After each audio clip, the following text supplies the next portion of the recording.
Hi friends, my name is Anupriya. Welcome to your English class. इस session में हम एक ग्रामर कैप्सूल लेंगे जो कि आपकी एक बहुत बड़ी प्रॉब्लम को क्योर करेगा और प्रॉब्लम है where to use was and were और you can say कि was and were का exact use sentences में कहाँ और कैसे करते हैं.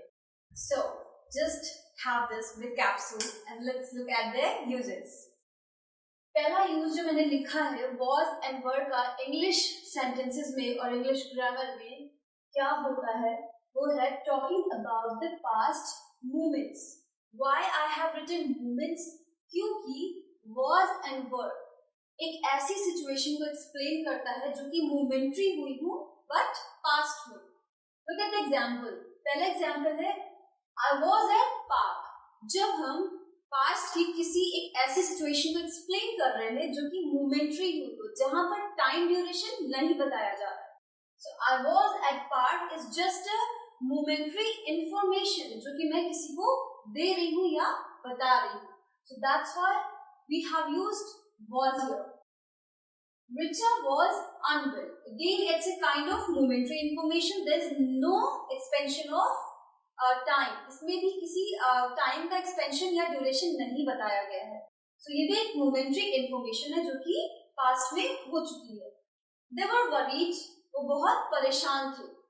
So that's again a very kind of simple sentence happened in past जो पास्ट में हो चुका है. She was busy. वो busy थी. So it's again happening in past in a simple way.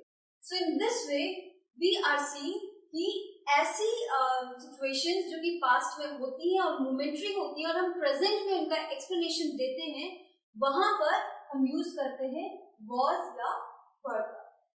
Now second use देखते हैं were का या was का कहाँ होता है. लेकिन यूज टू में सिर्फ were का ही एक्सप्लेनेशन है क्योंकि ये कंडीशनल सेंटेंसेस है.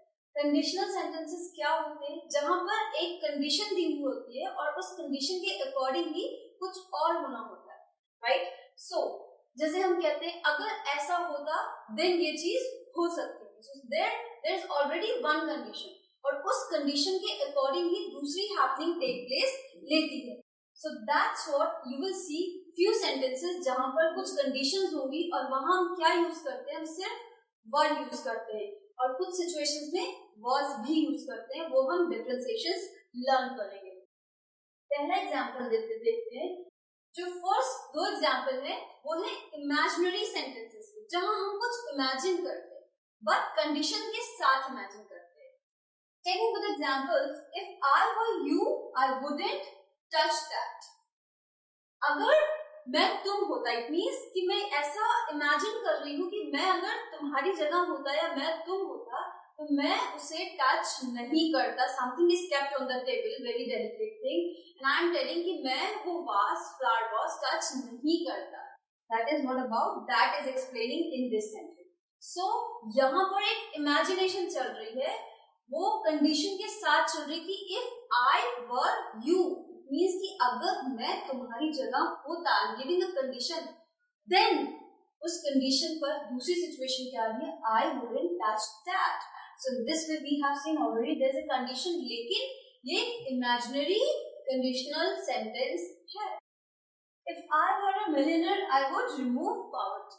अगर मैं एक मिलियनेयर होती, मेरे पास बहुत सारा पैसा होता, तो मैं पॉवर्टी या गरीबी हटा देती. Again there is a condition in this sentence, लेकिन यहाँ पे भी एक इमेजिनेशन है कि मैं बिलियनर या मिलियनर होती मीन्स कि शायद मेरे पास बहुत पैसे होते तो मैं पॉवर्टी रिमूव कर देती complete words. So there is already one condition and उस कंडीशन के accordingly there is another thing happening.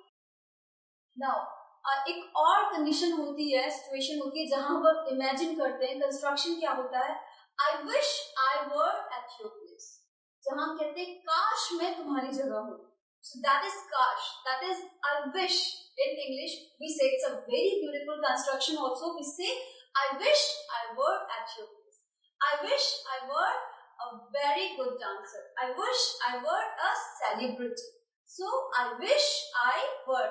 Conditional sentences में यहाँ पर वर आ रहा है जब हम सेंटेंस का इमेजिनेशन कर रहे हैं जो रियल में नहीं हो रही है, जहाँ पर ओनली इमेजिनेशन है. So there remember what we are using only word along with I. Now, next thing, where the thing has happened in real, जहां past में कुछ real में हुआ है, but there is a condition, वहां पर sentence में एक condition है, लेकिन something has happened in the past, already कुछ हो चुका है, उसका explanation हम present के context में दे रहे हैं. If I was rude to you, अगर मैं तुम्हारे साथ बहुत rude था, then I am sorry. In present situation, I am giving the explanation of something which happened in past, जो कि past में हुआ और उसका explanation है अभी दे रहा हूँ, and that happened in real, जो कि real में हुआ है, there is no imagination. So, but something is unclear. You can say यहाँ पर situation unclear है. Unclear इसीलिए है क्योंकि वहाँ एक condition है. So, if I was rude to you, अगर मैं तुम्हारे साथ rude था, then I am apologizing. I am saying you sorry. Next is if I was annoying you last night. अगर मैंने तुम्हारे ऊपर बहुत गुस्सा किया है, बहुत चिल्लाया, then again I am sorry. So in this way we have seen that something actually happened, but not clear. Things were unclear, and we are explaining it in today's context. Then we are saying it ये भी conditional sentences हैं, लेकिन हम यहाँ क्या use कर रहे हैं? हम was यूज कर रहे हैं. जहाँ imagination था वहाँ हम यूज कर रहे थे were. So in this way we have seen कि हम was and were का यूज conditional sentences में कैसे कर सकते. Next is very simple, very easy and very common. In past continuous tense. ये tense बहुत popular है. Continuous word आते ही first thing जो आपके mind में click करती है वो है ing, right? So ing along with verb. Past continuous में जहां पर time duration होता है, जब हमने first देखा था कि हम past movements के बारे में बताते हैं, वहां पर हम कोई ऐसी activity बताते हैं जो momentary हुई और उसे हम inform कर रहे हैं in present context.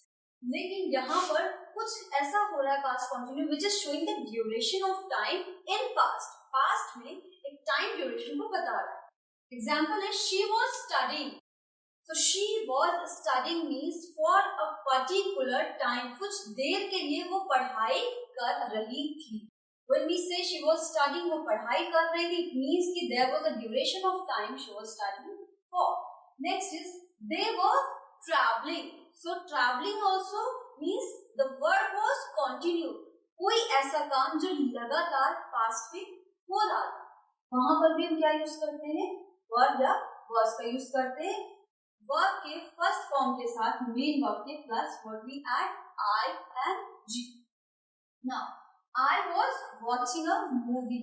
यहाँ पर भी you are seeing I was watching a movie. A work of watching a movie. Movie देखने का काम पास्ट में हो रहा था. So there also duration of time is shown. So in this way हम was एंड वर्ब का use कहाँ करते हैं? कॉन्टिन्यूअस टेंस में करते हैं, पास्ट continuous tense में करते हैं, जहां पर कोई काम पास्ट में continue था. There we are using. Now most important information in the end. What is the information? Was and were का use किस subject के साथ किया जाता है? Subject I already have explained a lot of times कि जो head of the sentence होता है उसे हम subject कहते हैं, और subject and verb के बीच का agreement होना बहुत जरूरी है. It means कि अगर verb सब्जेक्ट सिंगुलर है तो हम सिंगुलर वर्ब रखेंगे, अगर सब्जेक्ट प्लूरल है तो हम प्लूरल सब्जेक्ट रखेंगे. अब ये जानना इंपॉर्टेंट है कि was and were में सिंगुलर कौन है, प्लूरल कौन है. सो was is used with singular subject, जहां पर आपका सब्जेक्ट सिंगुलर होता है. she was, she क्या है? सिंगुलर है. Richa was, Richa is a kind of noun, वो क्या है? सिंगल है, एक है, तो हम क्या यूज कर रहे हैं? was यूज कर रहे हैं. They were, they क्या है? more than one, plural है, तो यहाँ हम क्या यूज कर रहे हैं? for यूज कर रहे हैं. Now I was, I am also single, so singular subject there also we are using was. कोई भी टेंस हो, चाहे पास्ट में आप मोमेंटरी इंफॉर्मेशन सिंपल पास्ट में देना हो या फिर कॉन्टिन्यूस में देना हो, अगर सब्जेक्ट सिंगुलर है तो हम was रखेंगे और प्लूरल है तो were रखेंगे. बट एक एक्सेप्शन यू ऐसा वर्ड है जो कि सिंगुलर है सब्जेक्ट, बट उसके साथ हम क्या यूज करते हैं? वर्ड यूज करते हैं. सो प्रोनाउन की बात करते हैं, जो कि यहाँ पे सेंटेंसेस में देखा. was किस प्रोनाउन के साथ यूज होता है? मेमोराइज इट, इसे आप याद कर लीजिए, don't commit a mistake. I, he, she and it, इन सारे ही प्रोनाउंस के साथ हम यूज करते हैं was. एंड वर्ड किसके साथ यूज करते हैं? you. जैसे कि मैंने कहा एक्सेप्शन है, सिंगुलर है, बट फिर भी it's a grammar rule. Don't make any correction at your side with this word. You के साथ हम वही यूज करते हैं. So you, we and they, ये सारे ही प्लूरल प्रोनाउंस है. और noun you know already, of a person, place or thing which is known as a noun, उसके साथ तो हम was ही यूज करेंगे क्योंकि वो सिंगुलर है. So in this way we have learned was and were का use English sentences में कहाँ करना है when we really talk about the strict grammar rules. So I hope the session is clear to you. You are done with it, and if you have any doubt, any query, do write us in the space given below and tell us. Bye.